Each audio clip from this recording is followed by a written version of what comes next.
Hello friends, আজ বানিয়ে দেখাবো এক অন্যরকম রেসিপি। হাঁসের মাংস তো আমরা কম বেশি সকলেই পছন্দ করি। শুধুমাত্র শীতেই কিন্তু হাঁসের মাংস খেতে ভালো লাগে। হাঁসের মাংস কিন্তু না পোড়ালে খেতে ভালো লাগে না। একটা হাঁস কিন্তু পুড়িয়ে নেওয়া হয়েছে এবং খুব ভালোভাবে কেটে ধুয়ে পরিষ্কার করে রাখা আছে। হাঁসটা কিন্তু মিডিয়াম সাইজের ছিল, খুব বেশি ছোটও ছিল না এবং খুব বেশি বড়ও ছিল না। বড় বড় সাইজের 3টে আলু 4 থান করে কেটে নেওয়া আছে। বড় বড় সাইজে 3টে পেঁয়াজও কিন্তু কেটে নেওয়া আছে। হাঁসের মাংস যেহেতু পুড়িয়ে রান্না করা হয়, সেই জন্য কিন্তু খুব বেশি তেল কিন্তু লাগবে না রান্নার সময়, অল্প তেলের মধ্যেই রান্না হয়ে যাবে। তো দেখো, তেলটা গরম হয়ে আসার পরে কিন্তু আলুগুলোকে প্রথমেই ভেজে নেব। একদম অল্প তেলে দিয়েছি, তোমরা কিন্তু দেখলেই বুঝতে পারবে। এই রেসিপিতে কিন্তু আমি অনেক বেশি মশলাও ব্যবহার করব না, অল্প তেল এবং অল্প মশলার মধ্যেই রেসিপিটি করে দেখাবো। এবং আলুগুলোকে লাল লাল করে ভেজে নেওয়া হয়েছে এবং একটা প্লেটে তুলে রেখেছি। ফোড়নের জন্য একটা প্লেটে কিন্তু আমি গোটা জিরে, শুকনো লঙ্কা, তেজপাতা, এলাচ, দারচিনি, লবঙ্গ ওই তেলের মধ্যেই কিন্তু আমি ফোড়নটা দিয়ে দিলাম। ফোড়ন থেকে একটু সেন্ট বেরিয়ে আসার পরে পেঁয়াজ কুচি করে রেখেছিলাম আগের থেকে, সেই পেঁয়াজ কুচিগুলো কিন্তু আমি দিয়ে দিচ্ছি একে একে। সবগুলোই পেঁয়াজ কিন্তু আমি দিয়ে দিলাম এবং খুন্তির সাহায্যে খুব ভালোভাবে কিন্তু আমি ভেজে নিচ্ছি। পেঁয়াজটা থেকে একটু কালার চেঞ্জ হলেই কিন্তু টমেটো কেটে রাখা আছে, সেই টমেটোটাকে দিয়ে দিতে হবে। টমেটো কুচি আর পেঁয়াজটাকে কিন্তু খুব ভালোভাবে ভেজে নিতে হবে। পেঁয়াজ আর টমেটোটা লাল লাল করে ভাজা হতে থাক, ততক্ষণ কি মশলা লাগছে সেটা তোমাদের দেখিয়ে নিই। 2.5 চামচ মতো আদা বাটা, 2 চামচ মতো রসুন বাটা, লবণ, হলুদ গুঁড়ো, জিরে গুঁড়ো, ধনে গুঁড়ো, লঙ্কা গুঁড়ো আর কাশ্মীরি লঙ্কা দেওয়া হয়েছে। মশলাটাই কিন্তু জল দিয়ে কিছুক্ষণ ভিজিয়ে রেখেছিলাম। এইদিকে কিন্তু টমেটো আর পেঁয়াজটাও খুব ভালোভাবে ভাজা হয়ে যাবে। তো টমেটো আর পেঁয়াজ ভাজার ওপরেই কিন্তু 1 চামচ মতো চিনি দিয়ে দিচ্ছি। কিন্তু ছোটো চামচের 1 চামচ দিলাম, বড় চামচ হলে কিন্তু হাফ চা চামচ দিতে হবে।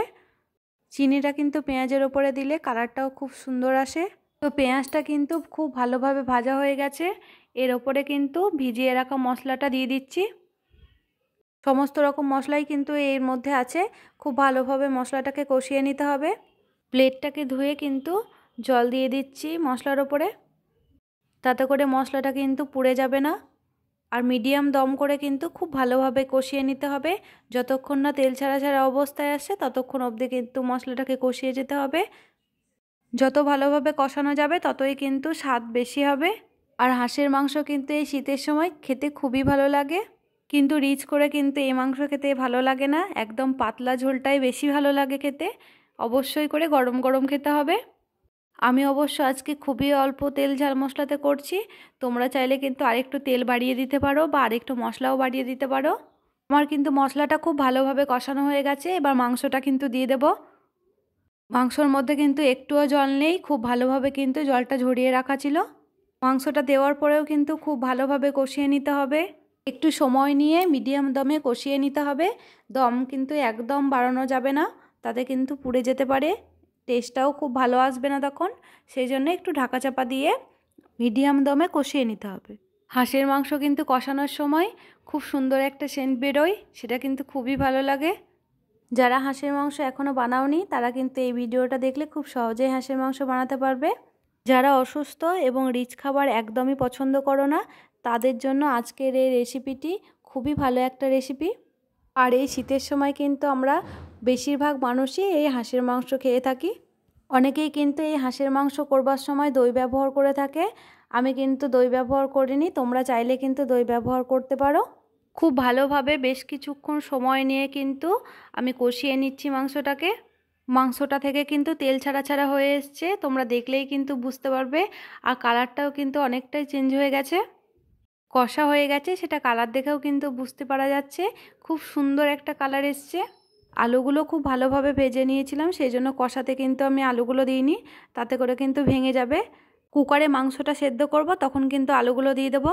তো খুব ভালোভাবে কষানো তো হয়ে গেছে। একটু গরম জল কিন্তু আমি করে নিয়েছি কুকারের মধ্যে। আর দেখো, মাংসগুলো তুলে তুলে কিন্তু কুকারের মধ্যে দিয়ে দিচ্ছি। কষানো মাংসগুলো কুকারের মধ্যে সব দিয়ে দিয়েছি এবং ভেজে রাখা আলুগুলোও কিন্তু কুকারের মধ্যে দিচ্ছি। দেখো, খুন্তির সাহায্যে একটু ভালোভাবে মিশিয়ে নিচ্ছি আলু আর মাংসগুলোকে। জলটা পরিমাণে একটু বেশিই দিয়েছি আমি, যেহেতু এটা একটু পাতলা করব, খুব বেশি আমি পুরো বা ঘন করব না। মিট মশলা ছড়িয়ে দিলাম আর 2টো কাঁচা লঙ্কা কিন্তু ভেঙে দিয়েছি। লাস্টে কাঁচা লঙ্কা দিলে কিন্তু ঝোলের টেস্টটা খুব সুন্দর আসে। তো এখানে কিন্তু আমি 4টে মতো সিটি দিয়ে দিয়েছি। তোমাদের প্রেসার কুকার যেমন তোমরা সেই রকম অনুযায়ী কিন্তু সিটি দিয়ে দেবে। 4টে সিটি কিন্তু আমার পড়ে গেছে এবং খুব ভালোভাবে কিন্তু সেদ্ধ হয়ে গেছে মাংসটা এবং আলুটা। তো একটা গামলার মধ্যে কিন্তু আমি মাংসটাকে তুলে নিয়েছি এবং হাতার সাহায্যে তোমাদের আলু এবং মাংস দুটোই তুলে দেখাচ্ছি। দেখতে কিন্তু ভীষণ লোভনীয় লাগছিল আর খেতে কিন্তু ভীষণ টেস্টি হয়েছিল। গরম ধোয়া ওঠা ভাতের সঙ্গে পাতলা হাঁসের আলু দিয়ে ঝোল কিন্তু খেতে ভীষণই মজা লাগে। আজকের এই রেসিপি তোমাদের কেমন লেগেছে কমেন্টে জানিও। ভালো লাগলে লাইক করে দিও, সাবস্ক্রাইব করে দিও, পাশে থাকা বেলটি অন করে দিও। শেয়ার করতে ভুলবে না কিন্তু। আজকের মতো টাটা বন্ধুরা।